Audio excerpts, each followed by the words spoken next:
Hey, Guoba here for the second E1 or S1 video. This time it's supports and sustains. I'll be evaluating their first Eidolon as well as their signature light cone, or to tell you which option is the best to invest into in my opinion and my experience. If you have a different opinion, let me know below.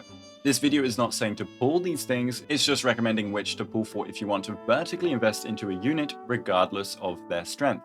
Like and sub and share if this video helps, and let's begin. Like last time, here are the banner systems for characters and light cones. The light cone banner is cheaper and has higher odds, which may sway you to go for it, and sometimes 4-star light cones may be something you want to pick up, like Dance Dance Dance coming back last patch. Now, our very first support in the game was Sylwolf, which means hopefully she is one of the first units Huohuo buffs. Anyway, her E1 grants her energy when she ults depending on the amount of debuffs on the target. This can stack up to 5 times for a massive 35 extra energy, which is affected by energy regen. Incessant Rain is a hybrid DPS debuffer light cone. We have a weak amount of effect hit rate, then some crit rate that is conditional, and then a vulnerability debuff.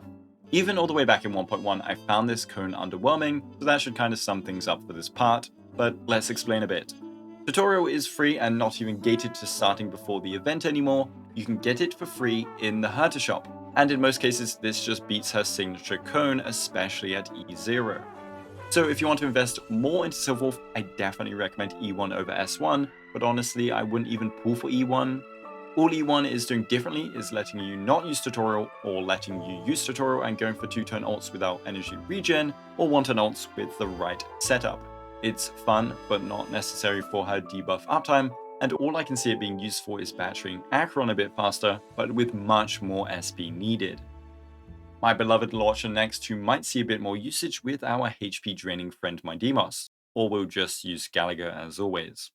Luocha's E1 is a very underwhelming 20% attack increase during his zone. This wasn't even worth back in 1.1, and won't even help if using HP scalers.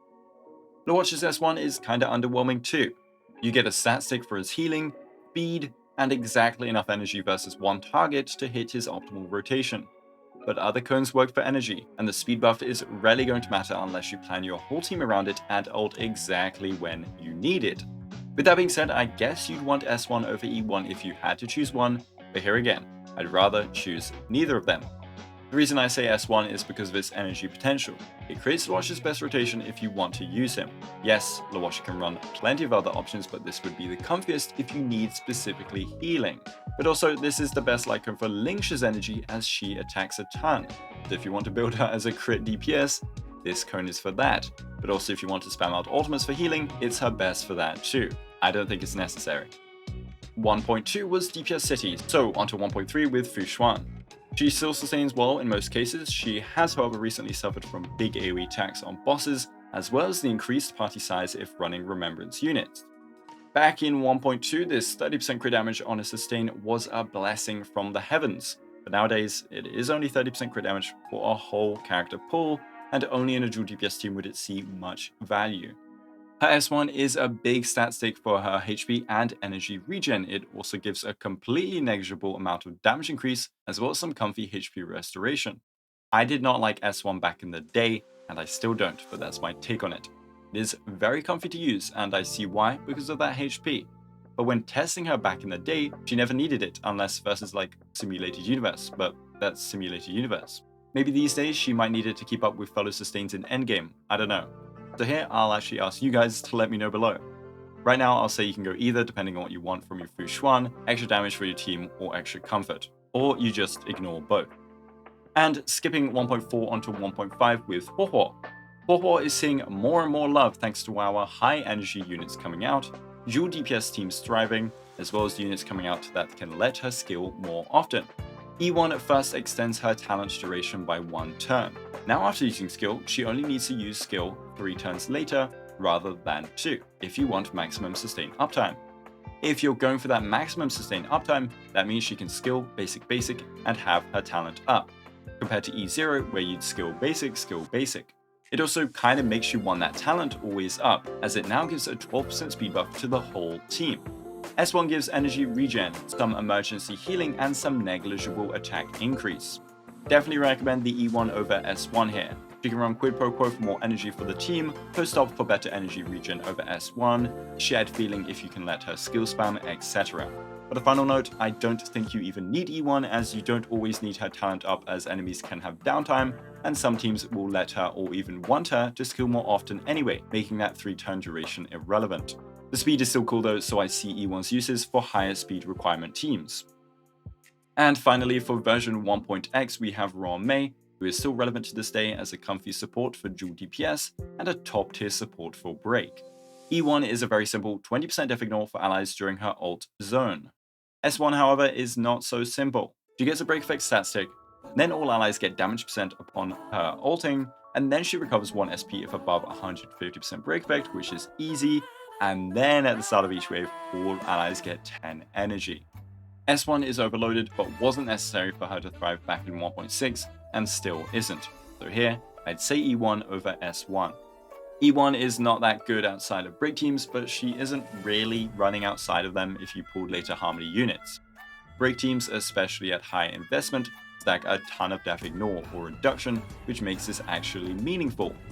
Going from 80% def ignore to 100% with this E1 is a 23% DPS increase, which is almost double its performance when going from 0 to 20%.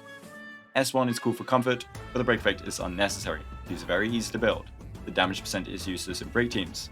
The SP can be really comfy, especially for an E0 Firefly, but also not necessary if using Gallagher. And that energy is really cool for some niche rotations, but most people won't care for that. Finally, if you don't get hit or don't run quid pro quo, she can also lose her best energy rotation, unlike when using memories or cogs. Now from one Harmony to another, Sparkle time. Let's also pray she gets a bit of help from Huohuo. E1 lets her ultimate buff last 3 turns instead of 2 turns, as well as granting the Cypher effect a 40% attack buff. S1 is a whole lot of crit value made for her. She gets crit, your team gets crit, everyone gets crit, it's a great time. To be honest, I'd say both options are kinda lackluster, so you can go either depending on what you want in your team. Cypher lasting an extra turn from what I can tell only helps in a few cases. If you ult on the DPS's turn, the buff won't tick down, and you'll get 3 actions worth of the buff. And Sparkle has a 3-turn rotation, so you have permanent uptime. So if running a DPS faster than her, like Zila, then it can help out. Or if you specifically don't want to ult on the DPS's turn, for example with Dance, then it can help out. And finally, if the DPS has their own action advance like the Herter, then it can help out. But if they do, then your Sparkle's crit damage runs out anyway, so you'd rather use a better support. The attack percent is nice, sure, but it's one of the weakest buffs we have and not universal. S1 is an awesome amount of crit value, but unlike Xuan, you're running Sparkle in only hypercarry teams where this team-wide crit becomes less valuable. I know a lot of people like crit because farming relics is a pain, but I don't think you need this cone at all, and prefer Dance's utility on her in most cases.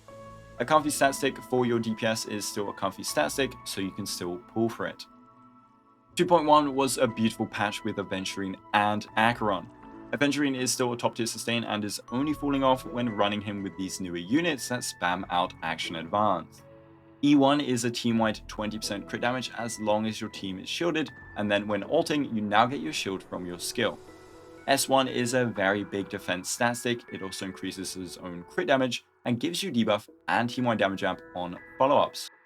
Back in 2.1, I did not like the E1, but honestly, maybe the E1 is getting better because of the statement from earlier. In teams where your allies have a lot of advance, his shield falls off, so maybe having an extra source of shielding from his ult could be a way to keep him relevant in these teams when he can't skill, or maybe you just run a different sustain. If you run him in his best teams, aka follow-up, or teams that are fine with his shield duration, then you do not need this E1 at all. And S1 is also not necessary. It makes him into more of a damage dealer and looks cool, but he is fantastic with 4-star options or a spare moment of victory. Since preservation units are very rare, I'm sure you have plenty of cones you can use with him already. The only time this cone becomes super good is if you're using him with Acheron Jiaoqiu, where Trend loses a lot of power. So neither of these are needed, but both of them have their uses, and S1 is usually the better pick. Now, welcome to the world of patch 2.2, where I think balancing may have died. Yes, if you had Ruan Mei and Bronya or Sparkle back in the day, she wasn't necessary, but with stronger and stronger enemies and units that relied on her, as well as new units that comboed with her, Robin grew only stronger in power. I'm sure everyone knows her E1 is a team-wide 24% all-type res pen during Concerto. a 1.24 times team-wide damage increase in a vacuum, getting a little stronger if you're off element. S1 gives a whole ton of base attack, energy regen, more attack for her, and a team-wide damage buff just like Ruan Mei's. I definitely recommend E1 here, it's just a crazy extra buff to have on top of her monstrous kit. Bronya's cone is just fine for her, and she has a few force options that also work okay. It is a great cone if you want further comfort with her ult uptime, but your team should be built to battery her.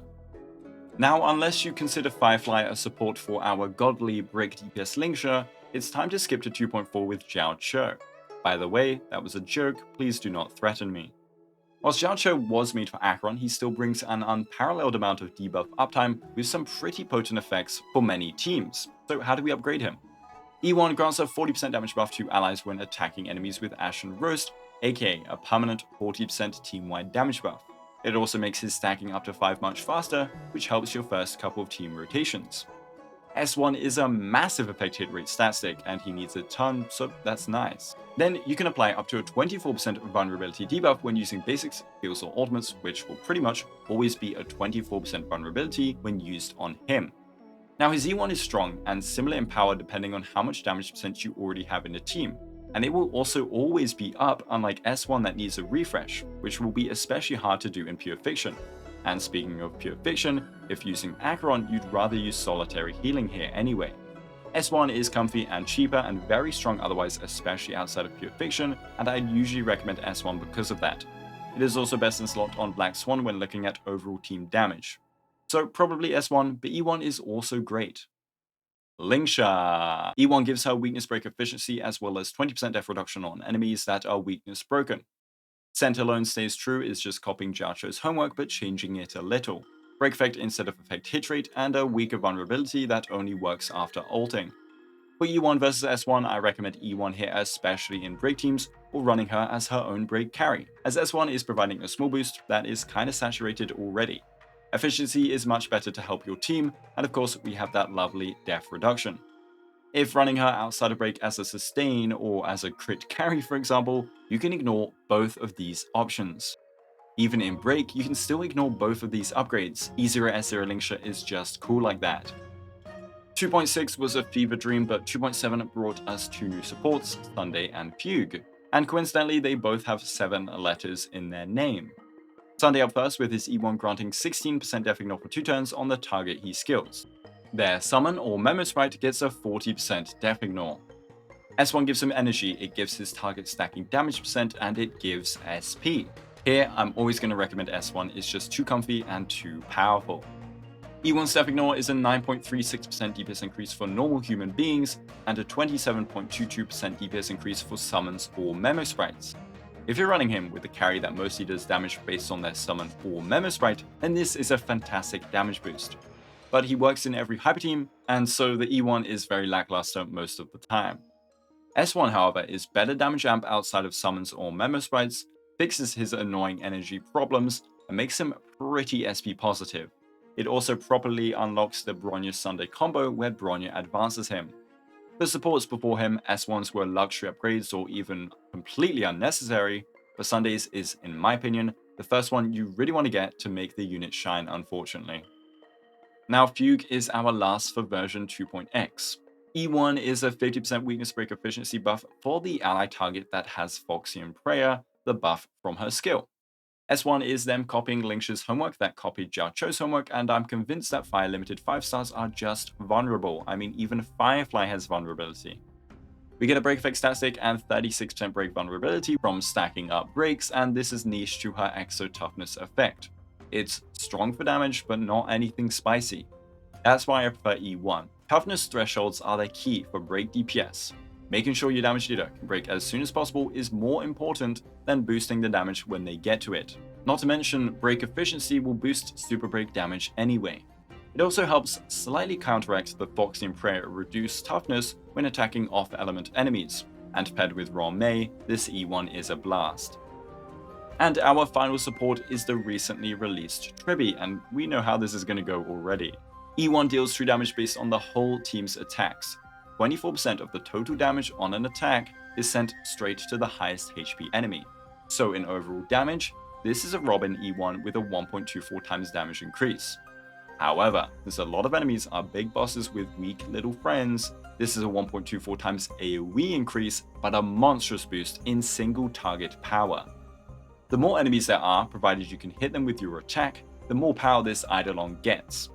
At its max power, you can technically get a 120% DPS increase on your single target performance on an enemy, but that's kind of misleading.